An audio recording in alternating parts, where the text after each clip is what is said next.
Sure. Alright, that should be good in terms of syncing. Yeah, welcome to the 12th episode of the Decompression Chamber. I'm your host, Mario. This is season 2, by the way. Thanks for being here. Our opening quote is going to be from a Dave song that I like. The song's called My 19th Birthday, but the quote that I like is Takeshi's Castle, My Life's Got Obstacles. Roll the intro. Wanted to meet and my steamer is broke. Fuck the oblique turn peak of the soul. Peace never know what's about to occur, but my zen getting rolled at a turn of your words. Wanted to meet and my steamer is broke. Fuck the oblique turn peak of the soul. Peace never know what's about to occur, but my zen getting rolled at a turn of your words. Something I don't really like about these videos is when sometimes there's just too much headroom. Like, say I'm all the way back here. Like, I kind of get lost in the picture, you know? So I try and be nicely framed such that, you know, I'm the main subject. That's the cool thing about having your own YouTube channel. You can just be like, it's all about me. I mean, it literally is. This is just about my life, so you're living it. But, yeah, anyway, hope you're doing well. Hope you're having a pleasant... This, for me, is a Sunday afternoon, so it's been quite a relaxed affair for me. And whatever you're doing right now, I appreciate you for being here, joining me in this moment. Truthfully, I haven't done any mental preparation like as a fucking UFC fight. I mean, like, I haven't scripted anything in my head or thought about what I'm going to speak about. But, yeah, I guess I'll just roll into stuff that I've been up to and stuff that I've been thinking. I'm close to, this upcoming week, I'm going to be filming a music video of my friend Jamal. If you're watching this, Jamal, it'll be good to see you, and I hope you're doing well. And, yeah, so it's going to be for a song of his called Bullets for Teeth, and I've been lucky enough to not be opposed as director, in that, for example, when we chose our roles for this, nobody else in my group wanted to be the director of this project, sorry, and so I was just like, it's going to be me. And so I feel very confident, and I feel like it's going to go really well, and a big part of that is because I got a lot of belief in Jamal, his music, and, you know, my team, and how we're going to put a video together, which is cool. I mean, it feels good to have some confidence in yourself, and to a certain extent, you're not going to do well unless you believe you're going to do well. So I guess step one is somewhere on the way. You know, we've been doing preparation, we've been planning test shoots and lighting things, and maybe I'll even throw some of that in the intro. But yeah, his music's always in the intros and outros. So check out his SoundCloud. His link's always in my description.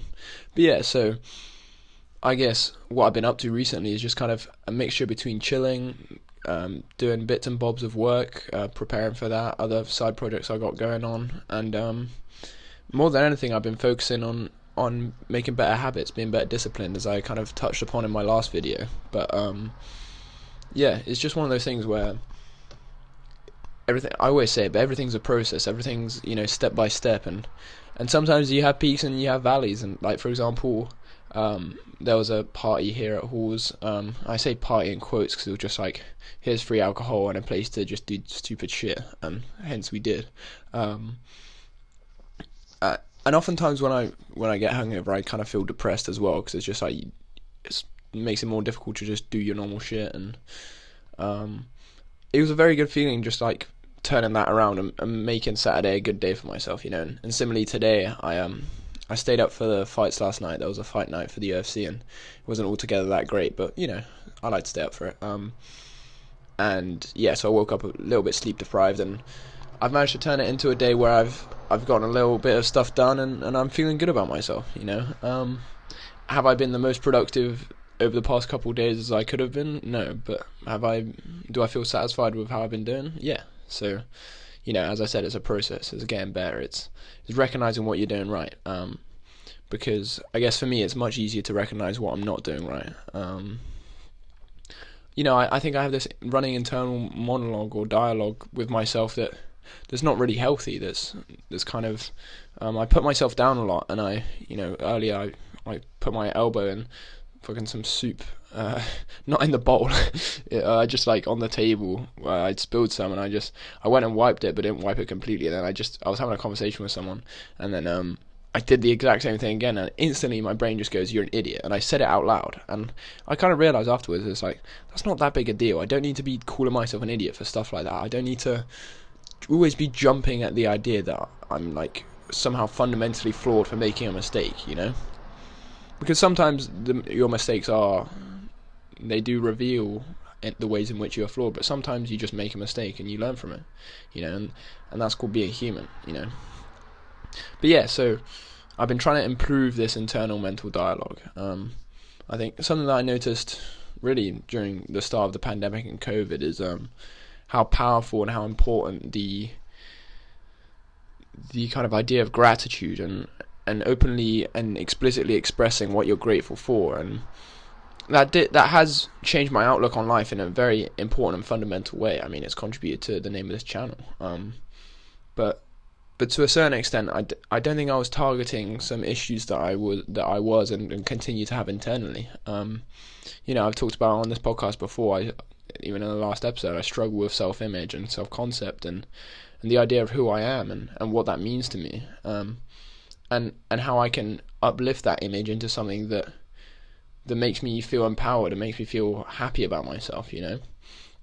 I think we live in a society, but I think we live in a society that is constantly putting us in a position to make us feel like we're not enough, and maybe that's just something that I carry myself as well too much. But something I've been doing, so every day for a while I've written down 10 things that I'm grateful for. Very simple. I'm grateful that I can breathe with my lungs, and that enters my oxygen, the oxygen enters the blood in my body and helps my body function. That's a very simple thing. It's easy to be grateful for. Another thing that's easy to be grateful for is that I'm safe and financially secure, and I'm not like in immediate danger. That's quite easy to be grateful for. But something I've been making an effort to do is, so not just the 10 things I'm grateful for, like in terms of my life, but now I sit down every day and I write 10 things that I love about myself, like genuinely, not like a cheesy thing, or like, it can be a cheesy thing, but I don't mean in the sense that the only reason I'm doing it is to prove to myself that there are things about myself that I love. And the first time I did it, I sat down and I was surprised at how difficult it was to just come up with 10 things. I could name 10 things that I love about someone else so easily, and yet when it came to naming these things about myself, it wasn't just difficult, it was uncomfortable. To really look internally upon myself and think about the things that not only do I love about myself, but perhaps I love about myself uniquely. Something that I love about myself that I may not love as much or as attentively as in other people. And what's important to me is that when I write these lists, the gratitude thing, it can be anything, because in my opinion you should be grateful for everything and everything in your life, and in anything and everything that you can be grateful for. I think it's so powerful. But with the love thing, with the self-love thing, I've set myself a rule that I'm not allowed to repeat. So if I've written something, I have to think of something new. And I always use like the fucking example of mosaics in my life, because it's like you take one small piece of something and it seems insignificant, but you start to assemble all of those pieces into one big picture, and suddenly you have a completely different understanding of what that one piece means. It's no longer just that one piece, it's now part of a large tapestry of meaning. And what I've been trying to do and create for myself is fundamentally a mosaic of self-love. When I have that negative internal dialogue that you're an idiot, Mario, or you shouldn't have done that, or feelings of inadequacy and insecurity, which are natural, that just like many emotional processes, they're part of living. But where was I going with that? When I reach those moments of negative kind of internal dialogue, I now have like a fundamental kind of, it's almost like a legal argument against it. Not like a legal argument, but like just an argument against it. Just like, no, let's reframe this. Let's remember the big picture at hand. You may have a small chip of negativity here. There may even be a even larger tapestry of negativity in terms of that internal dialogue, but maybe there's a bigger picture beyond that. Maybe there's a more important picture. Maybe there are things that you can focus on that make yourself worth, I feel like you're never going to improve your flaws and the negative things about you until you feel like you're someone worth improving, until, you need to be doing it for the right reasons. I wouldn't want to correct my inadequacies and my insecurities because I'm worried about other people, even though that is a factor. Ideally, my biggest factor should be that it's because I appreciate and value myself, and I want to make myself the type of person that makes the world better, that makes the people around me better, that makes, you know, my own life a lot more substantial and happy. And it's difficult. It's not like I've always said it, but no problem like this in my life is just click it and it's done. It's not just, you know, and it's gone. It's always, you wake up every day and you battle it. And I know just from speaking with other people that I'm not the only one who goes through this. You know, if you're watching this at this moment and you have those feelings of inadequacy and insecurity, I'm not going to say it's natural, because it's different for everybody, but, you know, to a certain extent, you have to recognize that it's not healthy.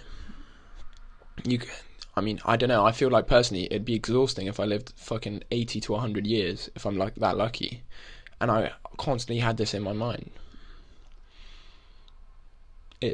It's just one of those things. I think step by step, if you get better, your whole life can be different, really. I mean, I often think, I always talk about this, is this chain of experience that I call, to where your perspective determines your attitude, and then your attitude determines your experience, you know. And so if I'm to follow that through in the context of this issue, this kind of matter of self-love, I would say that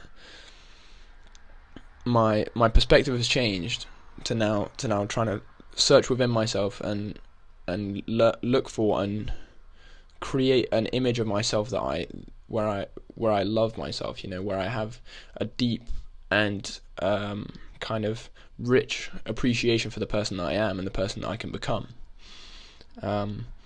And with that change of perspective, my attitude in terms of how I live my day-to-day life is different.